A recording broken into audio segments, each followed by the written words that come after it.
Welcome to Positive Talk with Kevin McDonald. Hey, that's me. Hi, and welcome to Positive Talk. Our show features the best positive stories and people from around the globe as we endeavor to answer the universal question of why am I here and what is my purpose? Understanding that can change everything, and knowing your greatness is fundamental to living your best life. So join us right now as together we work to create the adventure of our lifetime. Would you like to, by the way, hello everybody. Would you like to create the adventure of your lifetime? Would you like to live up to your true potential? Do you know what let me ask you, do you know what your potential is? Are you sure that you know what your potential is? Because we have got a young lady who's with us today, all the way from merry old England, and she is an amazing abundance activator. And she's been a healer for darn near 20 years since she was 5. And and Brachelle is with us. Brachelle, how are you today? I'm good. How are you, everybody that's listening? Thank you for joining in. I'm so excited to have Laura here. It is such a blessing, and she's got a lot to teach me and Kevin as well as all of our listeners. So it's a good day. Do you know that she is famous, this Brachelle person? It's kind of like Beyonce or Little bit, Madonna, little or bit. because people walk up to her and say, "Aren't you on that show, Positive Talk?" She's had that happen a couple of times, haven't you? It's been pretty cool. It's been very rewarding, especially because they're like, "Oh, you're with that Kevin guy." And I'm like, Oh "Yeah, God. I love him." They somehow somebody seems to think that I'm funny. I don't know why. They funny looking maybe, but in any event, let's get to the subject at hand because Lara Waldman is with us, and she is, like I said, she's from England. She's an author. She's a podcaster. Now, do they call podcaster? Is that a unisex term, or should you be a podcastest? I don't know. Just a thought that crossed my mind. Laura is like I said, an abundance activator.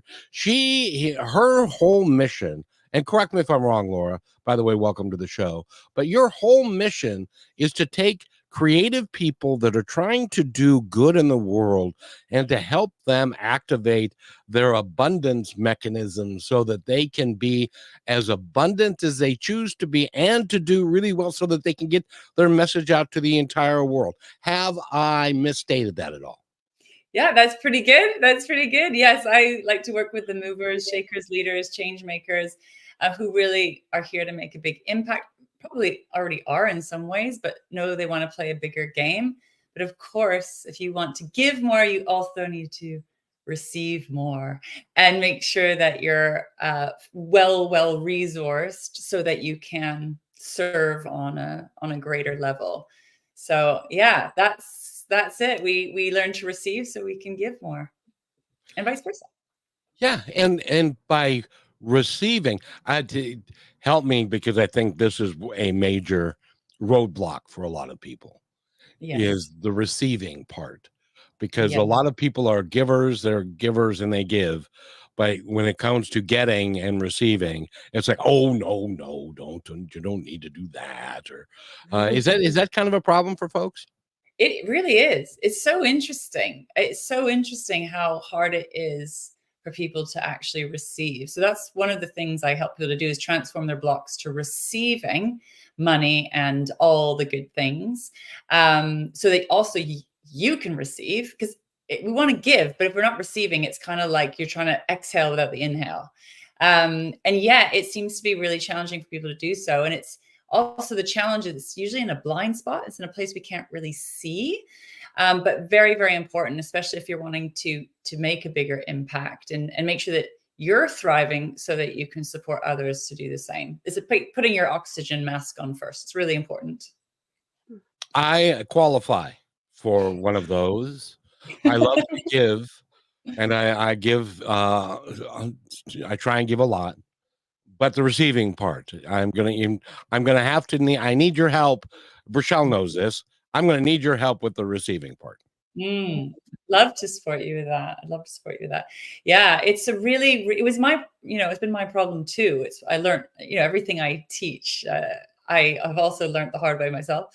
And it's an ongoing practice as well, which is, it's super interesting. It continues to fascinate me why it's so hard to receive, right? We would like to give, we want other people to receive what we have to give, right? I want someone, if I'm giving to someone, I want them to receive it. But then we can't kind of do the same back. It's interesting. The psychology of it's very interesting. But it also, not receiving actually, interestingly also blocks you from kind of growing into your next level as well. So that will be one of the reasons why it's important to learn how to receive. And Michelle, you know me a little bit, and so that is a problem of mine, don't you? Yeah, it is. And it's not even the necessity of directly asking for something, but even when it comes to you, and I even see that in myself now that I've kind of seen it in Kevin, and I've had a lot of people trying to give lately to me, because I love to give. Like, I'll give you my last dollar if I know it's really what you need. But I come from a background, I think many people can relate to this, and where I see it in myself is I come from a background of there being not as much of a resource as needed, whether it was money or food or whatever it was. And so when I'm given something, like specifically money, I feel like, oh, well, I owe them now. Or, um, am I even worthy of this? And I've had to come through those roadblocks and learn that just say thank you. Because when I try to give somebody something, as you said, Laura, like it kind of hurts your feelings. Like, I'm trying to give to you, please just say thank you and just allow it, which I've learned to do. Just thank you and be Yes. thankful, and don't, if you don't expect anything in return when you give, don't put that on somebody else that they also think that, because it's just not how it should be. So Mm-hmm. remember that, Kevin. I know, but but my problem is Yeah. that I I know it's hard to believe, but I am a man and I raised kids and I had a wife and I took care of them and I took care of all the necessities and all the things. I was a manager. I had 75 employees and I had to take care of them. I'm used to taking care of people. And when I'm not right or I'm down and stuff, and somebody says, "Let me take care of you," it's like, "Oh no, I'm tough. I can do it." How do you Yeah. Laura, how do you Ego. get out of that mindset? Well, it's a really, really good question. So I think that's the first thing is, so this is where, for me, the receiving blocks, why we struggle to receive are a little bit below the surface of the water. If we're looking at the iceberg, we're conscious of the above part of the iceberg, but there's a whole part surrounding us that's very unconscious, and most of it's unconscious. So the first thing is sort of to get a little bit curious. But it also means going really into deep vulnerability, because the reason why we can't receive starts going quite deep into very vulnerable places, sometimes a little bit ouchy places. And it's one of the reasons why we don't want to go there. And there's a lot of levels and layers to it as well. But there's so many crisscross wires when it comes to receiving. So there's a lot of stickiness, right? So with that example before was like, people sometimes give to get, right? Or they're giving with an unconscious agenda. So if you've ever had that where someone gives to you, but there's like a price tag attached to it, that sort of, have you ever had that? Anyone? I love how he laughed because he knows exactly what you're talking about. Well, have you ever a gift at Christmas time, as an example, and Yeah. somebody gives you a gift, and your gift doesn't match up to their gift? It becomes a Mm. real big deal for you if it's like, oh boy, the gift I gave them sucked, and they gave me a cool thing, and so now I owe them, and Yeah. that may not be Mm. their intent at all. No. Laura, do you think a lot of it comes from ego? It really is very multi-layered, but yes, definitely from ego. So for example, I think what Kevin was saying is it's actually very vulnerable to receive. So we generally like to give. I love to give. You love to give. We like to give. Because it feels good, right? There's a genuine, like authentic generosity that comes out of our heart when we're really connected to our heart and our purpose. and we're well resourced. There's the cup is overflowing, and that feels great to give. But there's also a little slippery snake in there as well, where it can also be around the place where you get to feel powerful or you get to feel in control, right? So the example of, you had all the employees and the kids, and I'm a provider, and I'm strong, and I'm powerful, and I'm needed, and I've got worth, and I've got my sense of purpose is here.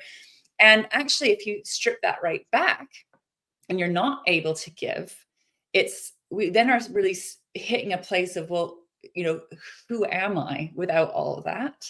And receiving can sometimes feel like a weakness because it's vulnerable and it's exposing. So suddenly, the powerful leader at the top, the provider, then has to feel maybe weak or, not strong.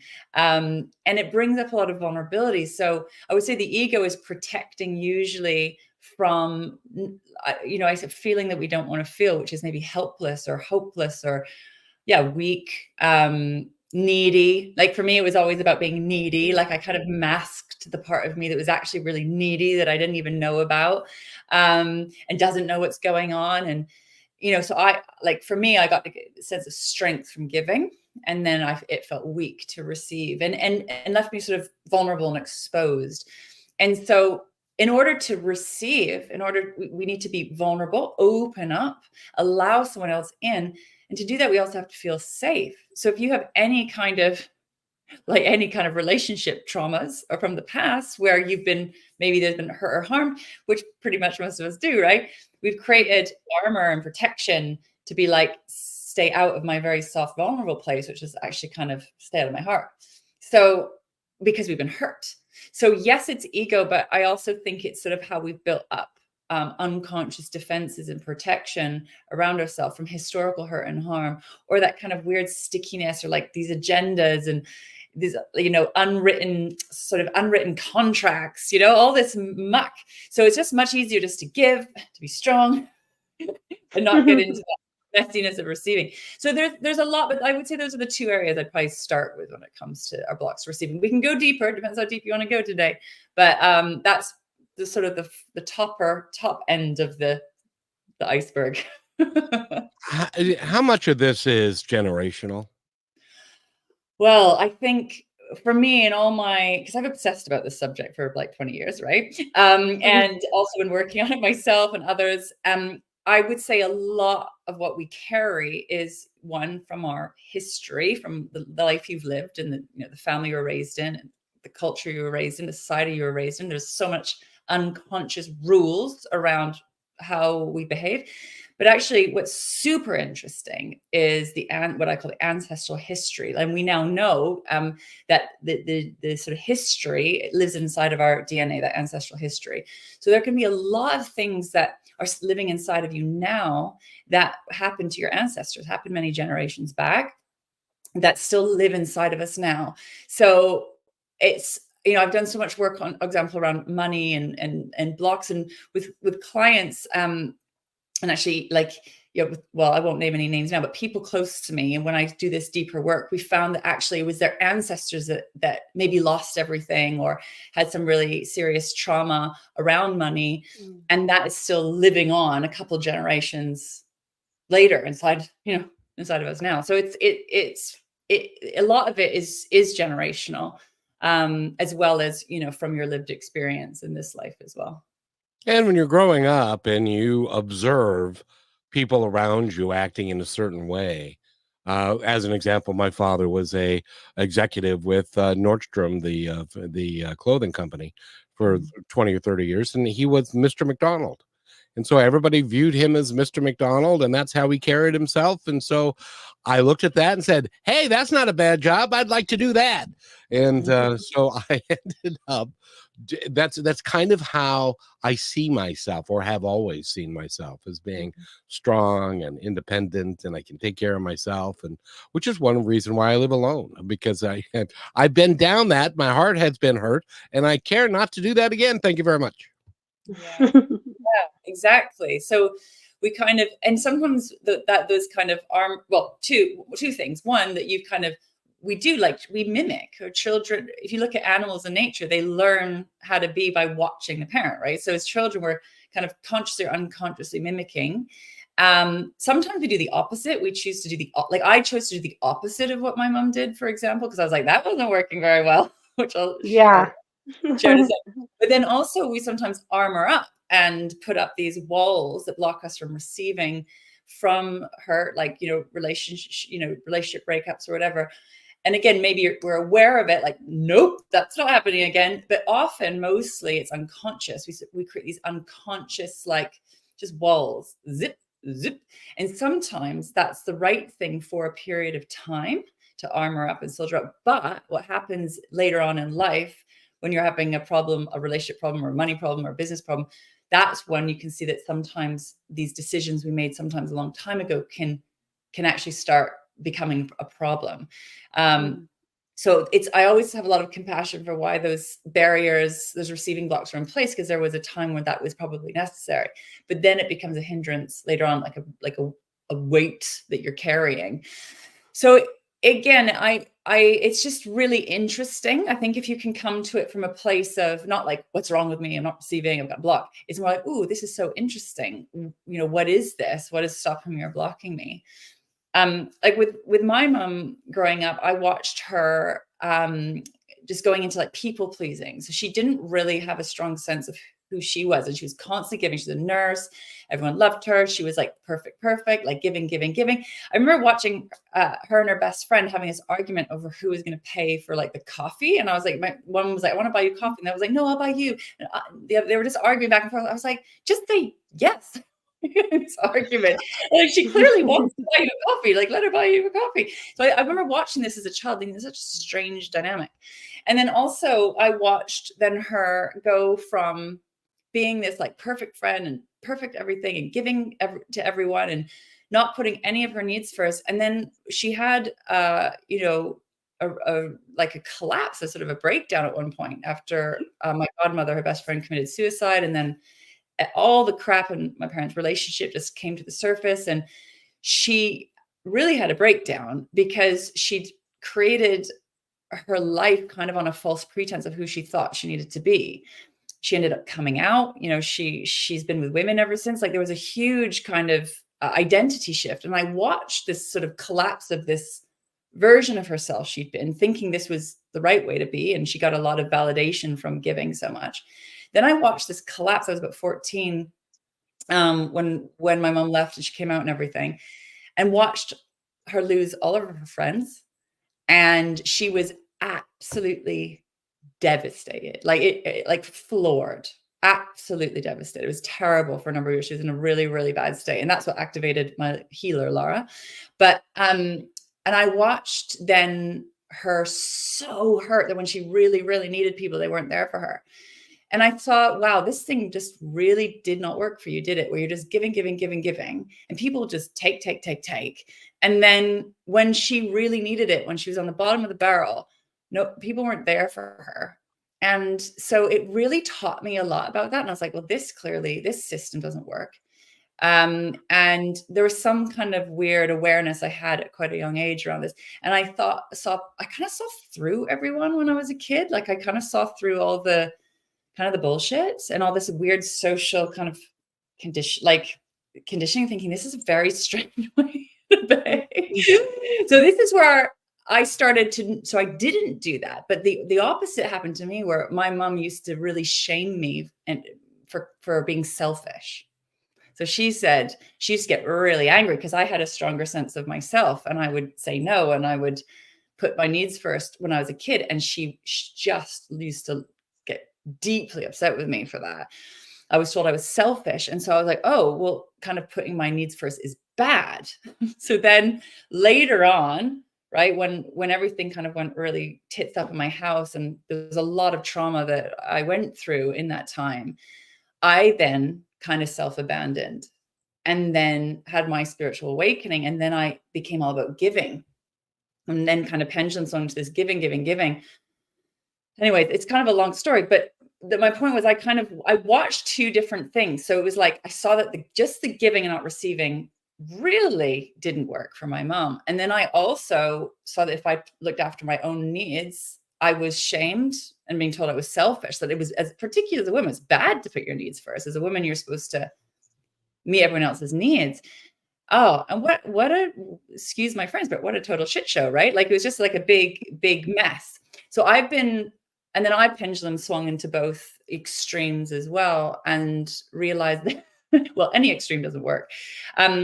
But yeah, so I'll stop there. That was just kind of where I started to really watch this strange dynamic of giving without receiving, and the cost of it, really.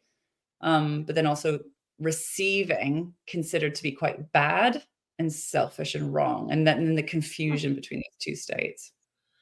Why does it get so complicated? Because it seems, why can't it, as an example, because I want to ask you about your spiritual awakening and how old you were. But if you're someone that, and one of the reasons why I love having Rochelle on the show is she is just a little bit, you can't really tell very much, but she's just a little bit younger than me.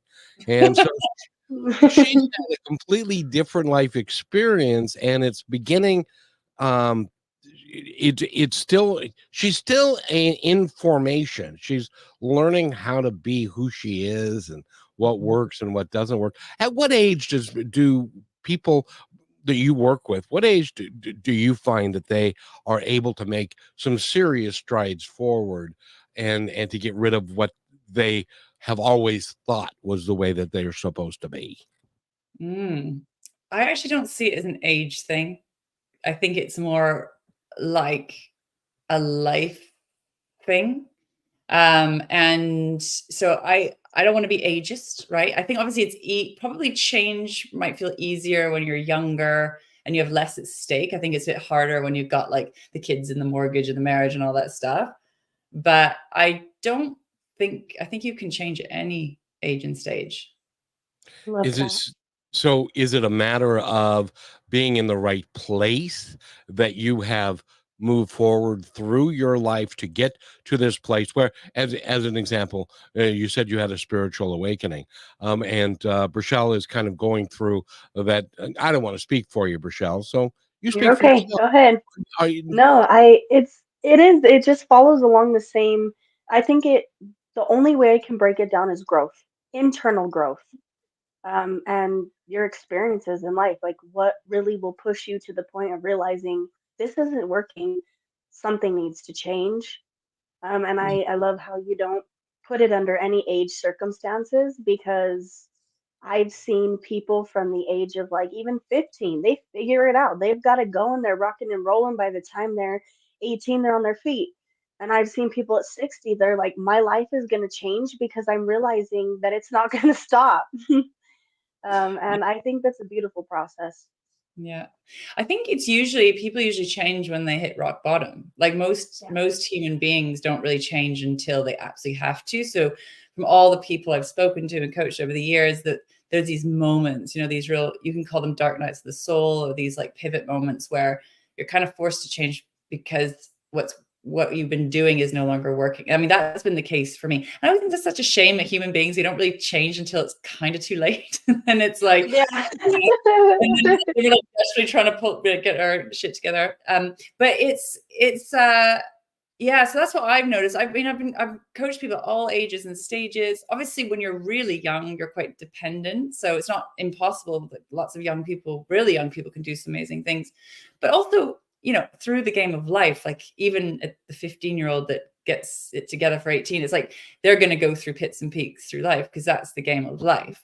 So yeah, I think we're so interesting. And I also see things from the soul perspective. So there's certain, depending on your points of view, but like the way that I'm shown it is there's certain things that you're here to experience that are kind of beyond your control as well. And if you believe in that, there's a sort of soul's journey that is part of it as well. And that's not really so much to do with age either. I have a question for you since you brought it up. I just, because I love this topic. I really do. And I love talking about our soul's mission and where we come from and why we're doing what we're doing and the experiences that we get to have and why we have those experiences. Because, and I believe this, and you can tell me whether or not I need medication, which I've said often. But I believe that before we get here, that we have got this grand plan and this contract and this desire to achieve something. Maybe it's to achieve forgiveness in this life, or to achieve becoming a national speaker, or whatever it is. And that our experiences and the interactions that we have with people all throughout, it's grand play, and it's all designed for us to achieve what we want to achieve if we allow it to happen. Should I go get a prescription now? Well, if you need a prescription, so do I. So, which is possible as well. But yeah, so I mean, listen, I'm not going to claim to know exactly how it works. I've had so many far out and incredible experiences, but I do believe that there is it's like a sort of like a blueprint of possibility for your soul's journey, what you're here to experience. But the challenge is we're born and then we forget. So it's like a journey of remembering. And again, we tend to remember the hard way. And some people still just, we're not paying attention. We're not listening. So a lot of people forget why they came here and what they're here to do. And that makes me sad, because I think, oh, well, if you were just kind of tune in and listen a bit, maybe it doesn't have to be quite as hard as we're making it. But yeah, I do believe that. And I also think part of that is the hard stuff we go through is part of this game too. I think we like to think, life's supposed to just be easy breezy, lemon squeezy, but pain and challenge and setbacks is also part of this game. But again, I think when we're tapped into our soul and we're really, really doing our inner work, we can find greater ease and flow through life's challenges and actually find beauty in everything that's happening.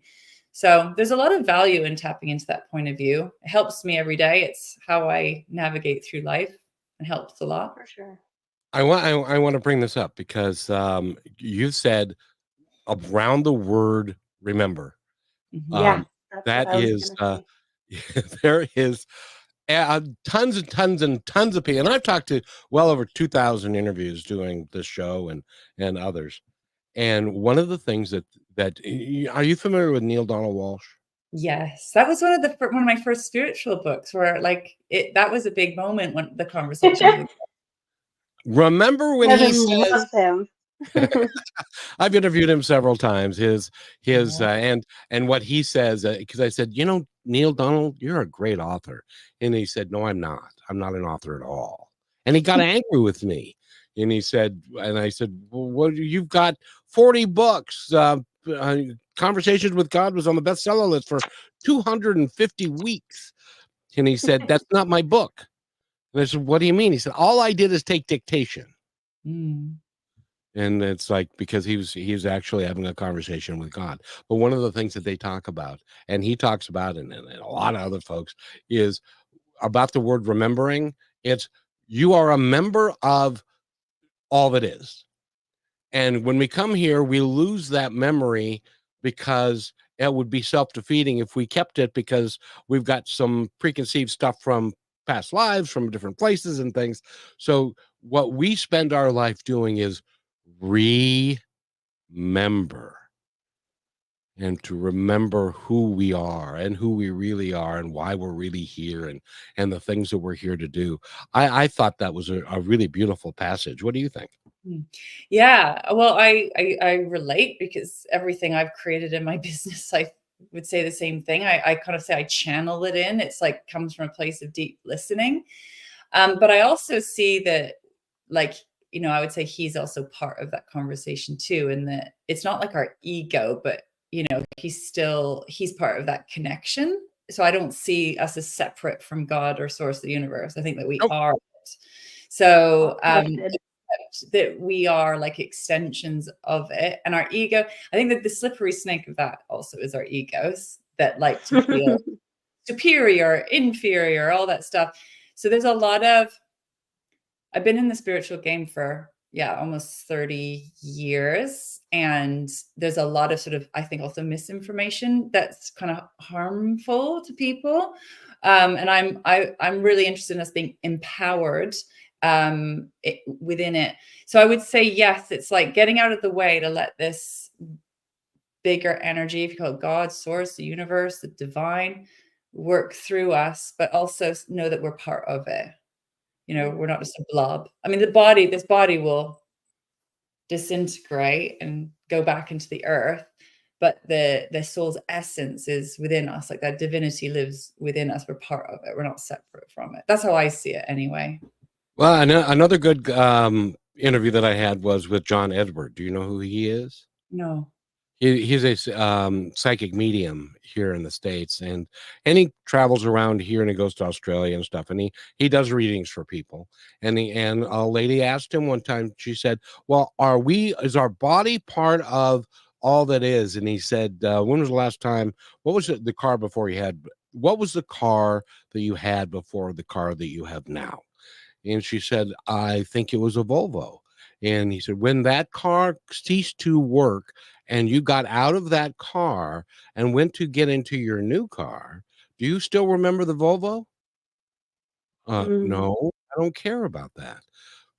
Precisely. When your body stops working, you, as your soul, gets out of your body and goes to your next destination, wherever that is. You don't go away, you don't die, but your car stops working, so you get out of your car and you go to another one. Does that make sense? Yeah, I like that. That's a good analogy.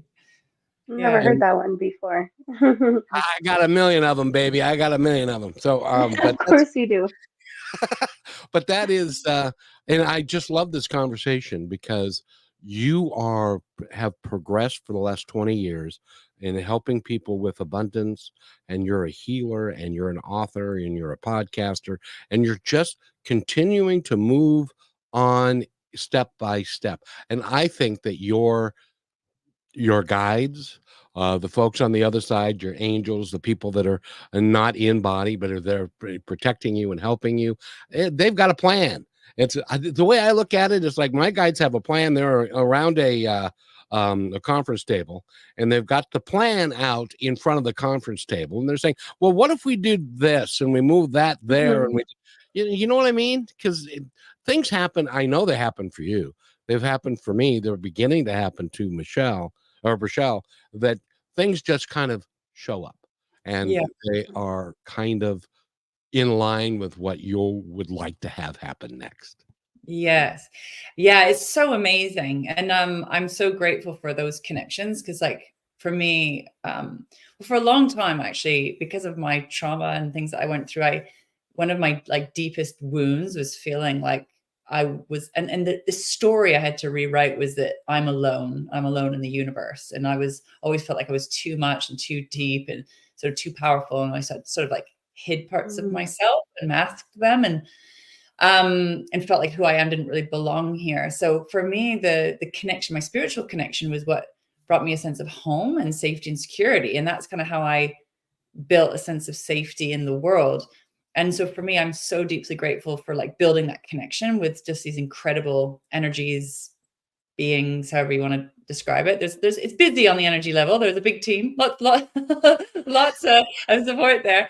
And so I'm so grateful for that because there is, and they can, if you tap in that support, you can communicate with it and talk to it, and channel it in, which is so, so beautiful. But I think the challenge is that all of that is, I call it your heart, body, soul aligned connection. It's not very logical. So this logical brain is looking for like data and evidence and facts. And yet this is why what I teach is like this, what feels like magic of manifestation, where if we can get out of the way and deeply listen and trust in the bigger plan, that there are so many things that can happen that's beyond logic. And this is what's it makes this event, it really truly is an adventure of all these amazing things that can happen that you don't, like for me, I can sort of sense it. I've developed the skill of tuning in and tapping into what's coming. I'm very visionary, but you still don't know exactly how it's going to show up or when it's going to show up or who it's going to be. And so it's really exciting. It also can be kind of stressful for our brain, the not knowing, and we have to deal with that survival brain through it all.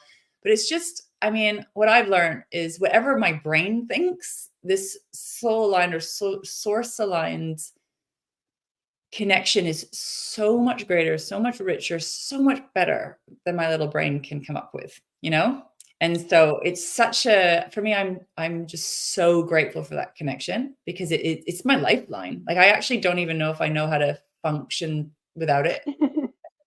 You're, Like I you don't know what I'd do if I didn't have it. it's become a very big part of your life. By the way, we're talking with Lara Waldman, and you can go to Rochelle. Where can they go to find out more about her? Don't put me on the spot like that. How about Why don't LaraWaldman.com? you go ahead and tell us? I'll tell you.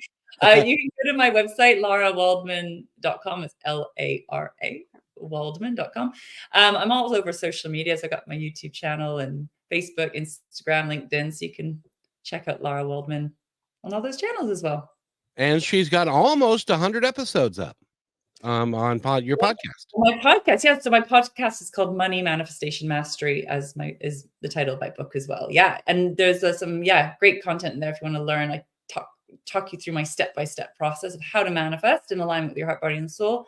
It's all there as a free resource, ready and waiting for you. And sometimes, now correct me if I'm wrong, but sometimes the manifestation that you are seeking doesn't happen in the time or the way that you anticipate that you want to have it happen. But it oftentimes, I had one manifestation that showed up 20 years later. Yes, me too. But it showed up at the time when it was most needed. Yeah. Do you want to share that story or is it a private story? No, I'd actually love to, because it's partially what I have been using to fund this. I recently turned 65, and when I was 64, I'd been in. I quit my corporate job when I was 42, and then I did my radio career for a while, and then I had to go back to drive a bus, and then I started the podcast and so forth. So when I was 64, I get this letter in the mail, and it's from U.S. Food Service, the company that I'd worked for, and they said, we need to make sure and verify your address and stuff to make sure that this is all correct. And so I did that and called them and said, so what's this about? And they said, well, you have a little bit of a pension coming to you, and we want to make sure that it's in the right place and stuff. And at this point, I had started the show and was starting to spend money and trying to bring more people to the show and stuff. And so, and I had to quit the show years before because I ran out of money. And so I was, so I said, well, great. Thank you very much. And they said, call back when you're 65. Or no, we'll send this to you when you turn 65. We'll send you the packet. And so they sent me the packet right after I turned 65. And I figured, yeah, I only worked for them for like a year and a half. And I figured I did a little bit of money, a little, it'll be a nice cocktail or a dinner out or something like that. And so I opened it up. I got to the last page, and it was free and clear, $56,000. Wow. And it was, and you want to see a short, fat white guy do a happy dance? That was me. And it really was remarkable, because that's what I knew that I needed. And it was saying, how am I going to fund this thing? Can I tell you my 20-year story? Yes, please do. That's a beautiful story. I love that. And that's a beautiful example of manifestation and money manifestation. I had this, I'm very visionary. So when I was 18, I saw a vision of kind of what I'm doing now. I was being interviewed, I was on television talking to the world about consciousness. And I didn't even know what that was. Do you know what I mean? But I saw the vision, and I didn't know that what I do now even existed as a job. So I assumed I was going to be a famous actress or something. But so that was the first thing. So but I didn't, what was funny, I was 18, I'm 46 now, right? I didn't know it would take me this long to get to where I am, because I saw it in a vision. So I assumed it would happen much sooner. So there was that. But the next part of my vision I saw was I was seeing like the transition that we're in on this planet at this time. And my guidance showed me 20 years ago, Lara, you're going to be leading people through this big time of change, where we're moving from the old world, which is kind of the world of karma and what I would call systems that were based on kind of power over. If you think about our financial system, was really built from like taking and dominating. And I was shown that we'd be going through this transition now where we'd be going through the systems change, where we go from a system that had been like suffocating life to transforming into a system that helps life to thrive. So I was being shown this vision for the planet moving forward. And I was shown as well that I'd be working with what I would call old souls, that all these, because I was feeling so alone and isolated, that it's like, don't worry, you're going to be surrounded by these amazing, big-hearted leaders. You're going to be leading, worldwide, doing all of this stuff. But again, I didn't really realize it would take so long. And right now, we're really in this really powerful transition, which is actually, can be very, very stressful, as well, as we're sort of dismantling old systems that, you call the patriarchal system, or how we've built our current systems are really no longer working. And we're in a time where we've really got to pivot and shift how we're doing things. But what's gorgeous is, on a collective consciousness level, this is happening like it wants to happen. And there's all these amazing kind of leaders and like people like you guys coming into my life that are starting to come out of the woodwork, because we've all been people have been sort of hiding a little bit, doing all this work sort of secretly. And now, like, going from, I can't tell you, but going from feeling so alone and isolated and finding this so hard, this path was much harder than I thought it would be. It's like, it's all happening, like everything's kind of pinging, and I'm just meeting more and more and more people I would call soulful or spiritual leaders, entrepreneurs, big vision people. We're all coming together, and I'm meeting them, I'm networking with them, and I'm like, where have you guys been? I've been waiting for you for 20 years. And it's like a reunion. It's the most extraordinary thing. And so that, for me, I was like, damn, one, I didn't know it would be so hard, and I didn't know it would take so long. But now that it's starting to happen, it feels so easy and seamless. But I've been preparing. I was getting ready this whole time, listening to my soul, following my guidance, dismantling all the crap that was in the way of who I am and what I'm here to do. And then they're like, you are going to lead through this time. I just didn't know I'd be in my 40s at this level. You know what I mean? It's just a number. And the higher the number, the more it's just a number. Trust me. Well, I'm starting to get, I'm like, wait a minute, I feel like I'm 7. I do not feel like I'm 46. Anyways, I totally get that as well. So anyway, that's just another thing that's been happening where, with manifesting something. So I have, like, myself and clients, some people you can manifest very quickly. So some clients start working with me in 2 weeks. I'll like manifest 25K or manifest a 10K contract or whatever. Like, big money can come in fast for sure. But there's some things that take time. Some things, like if you're building a business or you're wanting to grow a relationship, or there's some things that feel slow and painful and hard. And it doesn't mean faster is not better. And slower, you realize, what I've sort of realized on this path is some things take time because you have to get ready for it. And this is coming back to where we started, which is this receiving piece.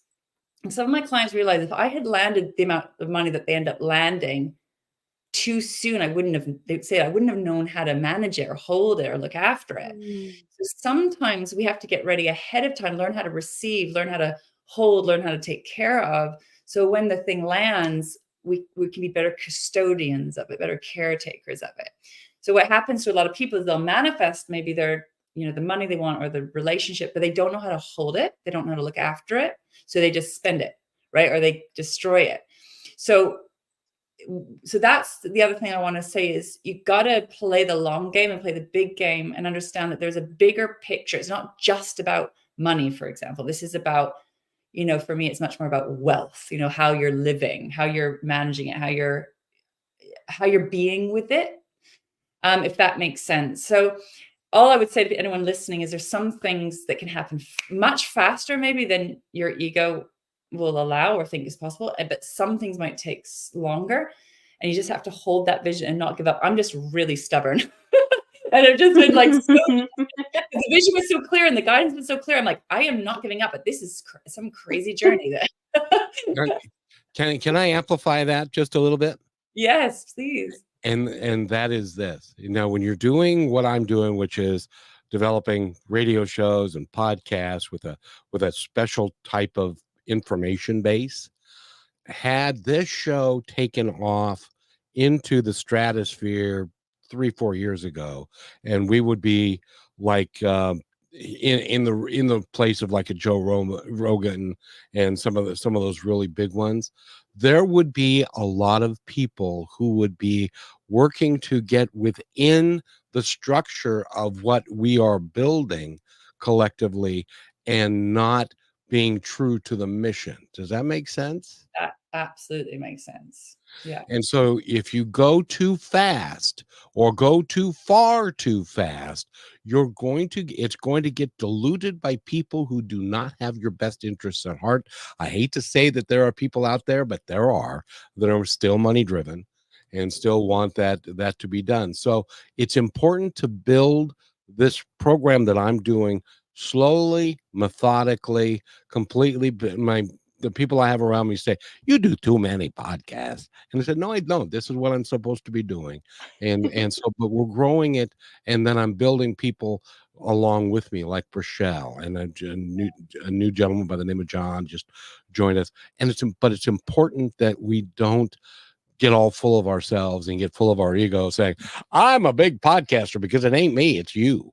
The reason that people are listening to this right now is because you're here, Laura. Well, maybe also because Receive it. Receive it. because I'll receive it, but you got to receive it back. People are also here because of you. But yes, I will receive, and then if you receive back, how about that? I receive. It's like a tennis match. It is, exactly, because you can't play tennis with just going one way, right? We've got to. Can't do it by yourself. Nope. You can't do it by yourself. But I think that's, for me, it's about alignment. So there is other people that are maybe out of alignment or kind of grabbier in their ego, but also we also have our ego, right? We still have an ego. So, and sometimes their ego can kind of make some not always the best decision. So if you're trying to rush something, or you think someone else has the answer, you're giving it's really about where you give your power away, or you don't know what you're doing, so you rush a decision. And one of the things I've really learned, my guidance is always like, slow down. And my guidance always doesn't rush. Wealth doesn't rush. Wealth goes slow, right? So it's not the fast food version of business and wealth creation, because when you do that, we sometimes make bad decisions, or we are making rush decisions. And you might make a rushed hiring decision, for example, or you might invest in someone that's not really the right path. If you slowed down and listened, and really made sure you're really in alignment with what you're doing and why you're doing it. Like you were saying, we're kind of growing. What we're doing isn't just about being like the top podcast or being the best XYZ. It's like, is it the relationships we're building? It's the experience we're having while we're doing it. It's the quality of what we're doing, right? Rather than this sort of external, I don't know, whatever we judge to be success. So for me, that's what abundance, the path of wealth creation and abundance, guided by the heart, body, and soul, is doing. It's like, this is about creating wealth in every area of your life. So it's not just about the end result. It's about how we're experiencing what we're doing as we're doing it. And the end result, like my clients always say, the money that comes is like the symptom, or like the cherry on top of a much deeper and richer process. Because really, at the end of the day, of course, I'm all about money. Like, I love money. We need it. We need it to grow our businesses. So we want to include it. But really, what brings us true fulfillment, it's the relationships we have, it's the connections we have, it's that sense of fulfillment, and really feeling safe and secure to be who we are and what we're here to do, feeling supported, making sure we're well resourced on every level. And I think that's really, truly what we're longing for, is a sense of home. And so yes, to all the external results and all of that, which is great. But to me, how we measure that success needs to be multiple layers. So that sometimes means we need to slow down to speed up, right? And then build those strong, stable foundations. So when we have that success, it's like, cool. Like, I don't need that. But this is amazing because, I'm impacting more people or reaching more people. So that's how my guidance has taught me to play this game. Well, what's fun is that you live in a country, in the north of your country, there's a port there called Liverpool. I don't know if you've heard of it, but Liverpool, and 4 young lads came out of that. And this young one and I were having a conversation not too long ago, and she was what do we do? I want to make it faster. I want to do it. And do you remember that conversation? I do. And I love how you said that, Laura, because when you slow down, it opens up space for things to speed up, but in the direction that is meant for you, not necessarily what you think you want, because what you think you want isn't always what you need. And 100%. the name of the song was Let It Be. Yeah. Just I let it would, be and let it happen for you. Yeah. yeah. Now, And Laura, you've hit so many pinpoints of things that you've said that like my brain is going 100 miles an hour. When you were talking about your mom, my mom was the complete opposite. You know, she was like, you need to protect yourself. You need to set boundaries. And I was just like, nah, it's just like, just we're all human. Like I want to help everybody to where I was like having friends in high school walking all over me. But I love how we both felt the same, as though in the sense of when we gave to ourselves that it felt wrong. I so related to that, even though we experienced the opposite in being raised, we experienced that same feeling. Um, and then even now, I mean, it didn't take, yeah, I haven't had anything that's taken 20 years. I can say I'm only 25 years through Yeah. them. But the other night I did, I called Kevin at 3 o'clock in the morning. Um, I feel like I had started to shed some sort of myself that, so I started to open up spiritually again, and there's things that have, like you said, it's not logical. It's almost hard to explain. You'd think I needed medication or I was on something. And he was the only person I knew how to call and who would talk me through it and understand that. But I love so much that you said about remembering, because this almost feels natural, but it's uncomfortable because it's not what I'm used to. Yeah. But it's always been there, it's always been in me, and I shut it down a long time ago. I did a reading for someone that took me over completely, and I decided, I'm not going to do that anymore. And all of a sudden this last 2 weeks I decided I'm going to open up a little bit more, because I think I'm ready to see what's possible. I'm open to receiving rather than to just give so much, so I can have a space of more growth. Mm. And it's hit me pretty hard, but it does it all. It just feels like I'm remembering who I am and what I'm capable of, so that I can move into this next section of my journey and Mm. see where that takes me, because I hit an end, and I shed it. It's gone. So here we Wow. go. kind of That like that is, slippery snake thing that Laura was Yeah. talking about. It's like, ugh. Yeah. But So Laura, true. isn't it great to be in a position like you are, where you can work with people and you can actually see, because you're helping them get through the stuff that they've created for themselves, the story that they've told or that their parents told them, and you can see them actually blossom. That yeah. must feel really, really good. Oh, it's amazing. But that blossoming usually happens after, what you've just been through, that, like, I call it that, an identity death and rebirth. That's the bit that most human beings don't want to go through because it feels so bad. Mm. But really, it's a very, very natural thing that will happen. There'll be many cycles of that, right? It's death. It's the most natural thing. If we think about spring, summer, fall, winter, right? We go through these death and rebirth cycles all the time. It's totally natural. And yet we're absolutely freaked out by it. But we'll go through these, you can call them dark nights of the soul, where there's a way you've been living or being that's simply no longer aligned. It's just time. You went through that. That's like your soul wanted to have that experience or whatever. And then it's time to shed it. That is a sort of a dying process. And then this is where I call it's dark night of the soul, or the void. But in there, you're actually in the space of creation. But that's when usually our brains are going, we're like, oh my God, what the hell is going on? Everything's falling apart. This is where mastery begins. I've been through this many times. It's not fun. And this is why it's so important to have support around you. Be like, you've got this, we're with you. It's kind of like, I call myself a spiritual midwife. It's like you're going through sort of a birth.